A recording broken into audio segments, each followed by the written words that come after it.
Convido agora o professor Douglas Roberto de Almeida Batista, que falará pela Convenção Geral das Assembleias de Deus, também no prazo de 20 minutos. O professor Douglas Roberto é bacharelado em Pedagogia e Teologia, mestrado em Ciências das Religiões, doutorado em Teologia, licenciado em Filosofia, especialista em Docência do Ensino Superior, é presidente das Assembleias de Deus no Distrito Federal e dada a Ordem dos Capelães Evangélicos do Brasil. É presidente da Sociedade Brasileira de Teologia Cristã Evangélica e do Conselho de Educação e Cultura da Convenção Geral das Assembleias de Deus no Brasil. É diretor-geral do Instituto Brasileiro de Teologia e Ciências Humanas e editor-geral da Rede de Estudos Pentecostais Assembleanos.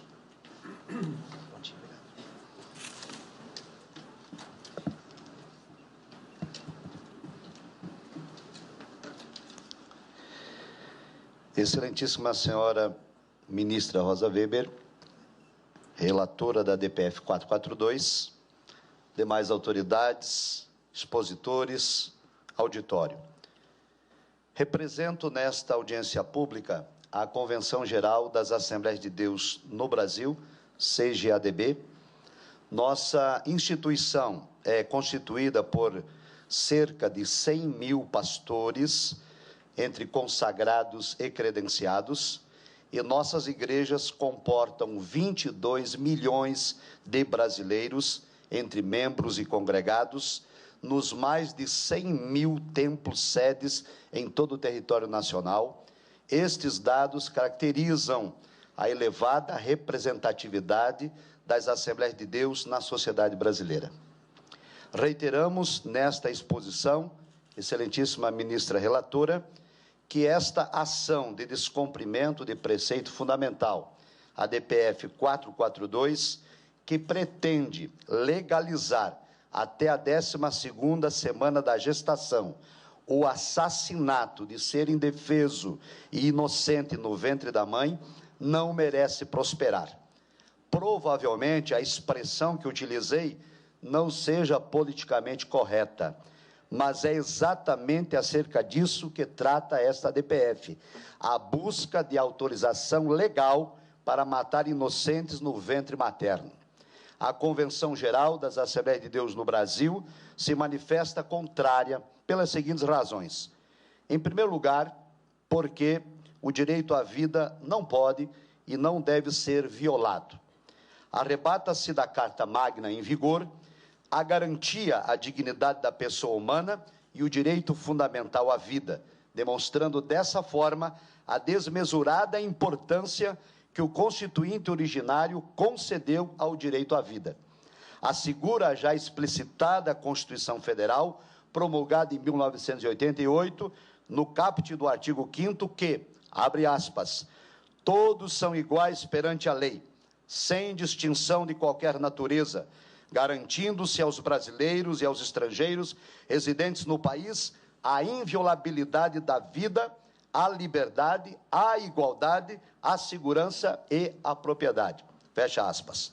Desse modo, seguindo os parâmetros constitucionais, o Código Civil, promulgado em 2002, ao tratar da, entre aspas, personalidade e da capacidade, com conceitos interdisciplinares da medicina e da biologia, garante a proteção à vida desde a concepção. Além disso, o Código Civil legisla por meio do artigo 2º que, abre aspas, a personalidade civil da pessoa começa do nascimento com vida, mas a lei põe a salvo, desde a concepção, os direitos do nascituro. Por outro lado, a Convenção Interamericana de Direitos Humanos, Pacto de São José da Costa Rica, reconhecida pelo Supremo Tribunal Federal como norma de hierarquia supralegal, assevera no artigo 4º, inciso 1, que, abre aspas, toda pessoa tem o direito que se respeite a sua vida. Esse direito deve ser protegido pela lei e, em geral, desde o momento da concepção. Ninguém pode ser privado da vida arbitrariamente. Fecha aspas. Não obstante, militantes da cultura da morte questionam quando ocorre o início da vida. Contudo, a embriologia já esclareceu o apontado, porque empiricamente a vida tem início com a fecundação do espermatozoide, gameta masculino, com o óvulo, gameta feminino, formando uma nova célula, um novo ser, zigoto. Expositores pró-aborto afirmam que não é possível, por meio da ciência, definir o início da vida. Então, com a devida vênia, aos indecisos e inseguros, cabe a aplicação de um preceito fundamental do direito. Na dúvida, pró réu. E que fique claro que o réu aqui é a verdadeira vítima, isto é, o ser vivo, inocente e indefeso no ventre da mãe. Quanto ao já citado artigo do Código Civil, a douta civilista Maria Helena Diniz o interpreta do seguinte modo, abre aspas, embora a vida se inicie com a fecundação e a vida viável com a gravidez, que se dá com a anidação, entendemos que, na verdade, o início legal da consideração jurídica da personalidade é o momento da penetração do espermatozoide no óvulo. Fecha aspas. Desse modo, douta ministra, fundamentados em tais dispositivos legais, arruaza-se com excelência o pretérito do início da vida, ou seja, na fecundação dos gametas. Portanto, a prática de abortamento, assassinar um inocente e indefeso ser no ventre da mãe, é atentado contra a inviolabilidade da vida e um insulto à dignidade da pessoa humana. Para nós, excelentíssima ministra relatora, data vênia, o ordenamento jurídico é claro, isto é, o direito à vida não pode ser mitigado por qualquer outro direito, haja vista que todos os demais direitos são oriundos do direito à vida. Aliás, todos os aqui presentes, os que defenderam e os que ainda vão defender o abortamento, só o podem fazê-lo por estarem vivos, por não terem sido vítimas do aborto praticado de suas respectivas mães. Por isso, reitero, o direito à vida não pode ser mitigado. No entanto, preocupa-nos as demandas judiciais, disfarçadas de progressistas, mas que, na realidade, estão permeadas de viés ideológico, político, partidário. Igualmente, estamos apreensivos com os excessos advindos da cultura jurídica pós-positivista, que busca ir além da legalidade, que ultrapassa a letra da lei, permitindo ao julgador tornar-se simpatizante de ideologias e, assim, emitir juízos valorativos, a fim de atender aspirações de supostos direitos de militâncias diversas, que afrontam e desrespeitam os direitos fundamentais descritos no texto constitucional. Não existe, ministra relatora data vênia, preceito fundamental para matar inocentes. O preceito é pelo direito e pela inviolabilidade da vida. Em segundo lugar, esta DPF não merece prosperar porque o abortamento está em desacordo com a moral razoável dos brasileiros. Indiscutivelmente, a prática do abortamento é ato reprovável para a maioria da sociedade brasileira. Revela o censo de 2010 que mais de 85% dos brasileiros professam a fé cristã. E o ato de tirar a vida de outrem, seja de um embrião, feto, criança, jovem, adulto, idoso, saudável ou doente, é atentado à lei da ética e da moral cristã, pois viola o 6º mandamento do decálogo bíblico que diz, não cometerás assassinato. Discute-se que a questão em debate não pode ter parâmetro religioso e que somos fundamentalistas, fanáticos, extremistas, dentre outros termos pejorativos, simplesmente porque insistimos em defender a cultura judaico-cristã. Diante disto, eu me pergunto, desde quando que ter convicções religiosas, acreditar em Deus e ter a vida pautada na ética e na moral cristã, tornou-se um ato criminoso nesta nação?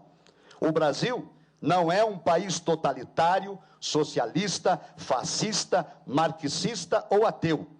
Vivemos em um Estado democrático de direito, em que a liberdade de pensamento, liberdade de expressão, de consciência e de crença nos são assegurados pelo texto constitucional e requeremos que nosso direito seja respeitado. Não obstante, apesar das investidas de desconstrução dos valores, é inegável que o tema abortamento não pode fugir do campo da ética e da moral. E é por causa disto, ministra relatora, que os militantes abortistas têm verdadeira aversão à realização de um plebiscito nacional, porque sabem que a opinião pública é contrária à prática do abortamento, inclusive com o voto desfavorável das mulheres, cujos direitos os ativistas alegam defender.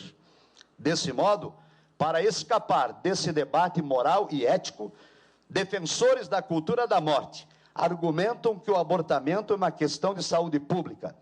No entanto, os números apresentados são falaciosos, os dados são inconsistentes, as estimativas não têm comprovação oficial e as pesquisas são notadamente assinadas por militantes pró-aborto.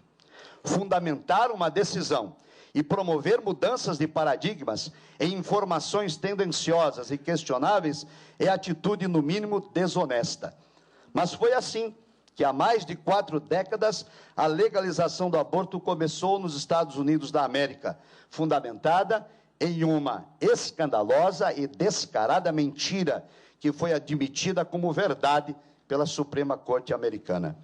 Portanto, o eventual deferimento do pedido dessa DPF, no sentido de autorizar legalmente o assassinato do ser humano no ventre da mãe até a 12ª semana da gestação, se tornará um desrespeito e uma afronta à considerável parcela da sociedade brasileira, pois os dados maquiados dos defensores do abortamento não são passíveis de comprovação, e o tema em debate está em discordância com a moral e a ética do povo brasileiro.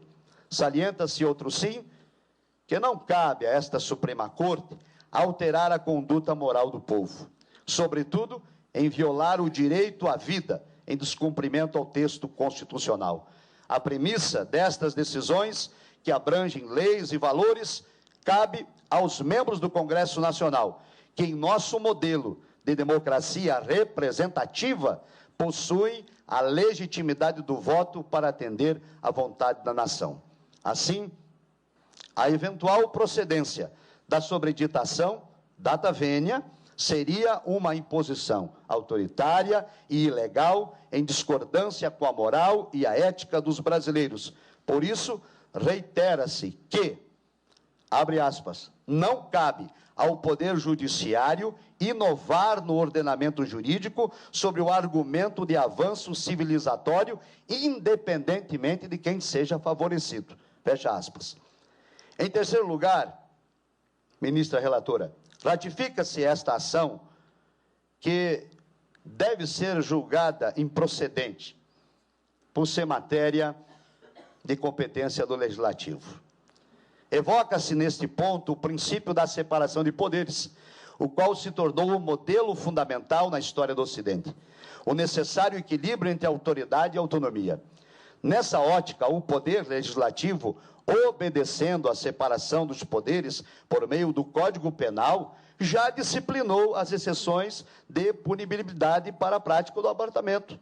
Entende-se que somente esse diploma legal tem o condom de balizar as permissões para a interrupção da vida, embora tais decisões não tenham o aval da moral e da ética cristã, porém, reconhecemos que, constitucionalmente, quem tem o dever de alterar a norma vigente é o Senado Federal e a Câmara dos Deputados, não cabendo, data vênia, a esse excelso tribunal legislar em matéria de competência do Congresso Nacional.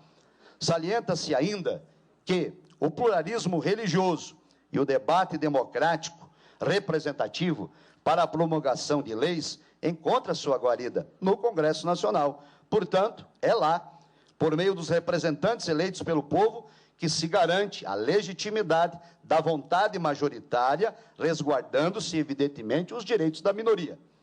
O tema desta DPF, com a devida vênia, nos parece ser mais um atalho tomado por um partido político em detrimento do processo democrático das casas legislativas para impor, entre aspas, goela abaixo da sociedade, uma legislação de abortamento genocida, eugênica e permissiva. Destaca-se também que ambas as casas, Câmara dos Deputados e Senado Federal, possuem projetos de modificação do Código Penal e que as reformas já ocorridas ao ordenamento vigente, por intermédio do processo legislativo, não abrangeram a descriminalização do abortamento e que, inclusive, tramita na Comissão de Direitos Humanos e Legislação Participativa do Senado Federal a Sugestão Legislativa 015/2014, que trata do mesmo tema desta DPF em discussão. Assim, preocupa-nos, excelentíssima ministra, data máxima vênia, que esta DPF tenha sido instaurada. Uma vez que o parágrafo 1º do artigo 4º da Lei 9.8882/99 diz textualmente que, abre aspas, não será admitida a arguição de descumprimento de preceito fundamental quando houver outro meio eficaz de sanar a lesividade. Fecha aspas. Ora, como já explicitado, se o instituto competente para disciplinar tal assunto, que é o Poder Legislativo, está afinco com seus deveres, não cabe ao Poder Judiciário dessemelhar a paridade constitucional e abrogar a competência alheia. Ainda preocupa-nos nesse quesito, excelentíssima ministra Rosa Weber, que as extrapolações do papel iluminista assumido na jurisdição constitucional desencadeie perigosíssimas ideias de que as decisões judiciais não podem mais sustentar na fórmula tradicional de separação de poderes. Entendemos que a jurisdição constitucional desempenha papel preponderante, mas somente quando o Poder Legislativo não tem atuado, o que certamente não é o caso, uma vez que o Congresso Nacional está atento de seus deveres quanto à questão em discussão. Por fim, em quarto e último lugar, diante dos fatos narrados e os fundamentos apresentados, a Convenção Geral das Assembleias de Deus no Brasil, em abril de 2013, por ocasião da 41ª Assembleia Geral Ordinária, realizada aqui na capital federal, por unanimidade de seus membros, exarou o posicionamento quanto ao abortamento nos seguintes termos: a CGADB, Convenção Geral das Assembleias de Deus no Brasil, é contrária a esta medida do aborto, por resultar numa licença ao direito de matar seres humanos indefesos, na sacralidade do útero materno, em qualquer fase da gestação, por ser um atentado contra o direito natural da vida. A palavra de Deus diz: e não matarás o inocente. Êxodo capítulo 23, versículo 7. Reitera-se que esta posição, excelentíssima ministra, representa a totalidade dos membros das Assembleias de Deus no Brasil, instituição fundada em nossa nação no ano de 1910, e que hoje abarca 22 milhões de brasileiros, um percentual considerável de cidadãos que integram o nosso Estado democrático de direito. E ao concluir, ratifica-se que somos contra a cultura que faz apologia à morte, defendemos a família e somos favoráveis ao direito inviolável e à sacralidade da vida. Nestes termos, solicitamos ao Excelso Supremo Tribunal Federal que vote pela improcedência da DPF 442. Muito obrigado.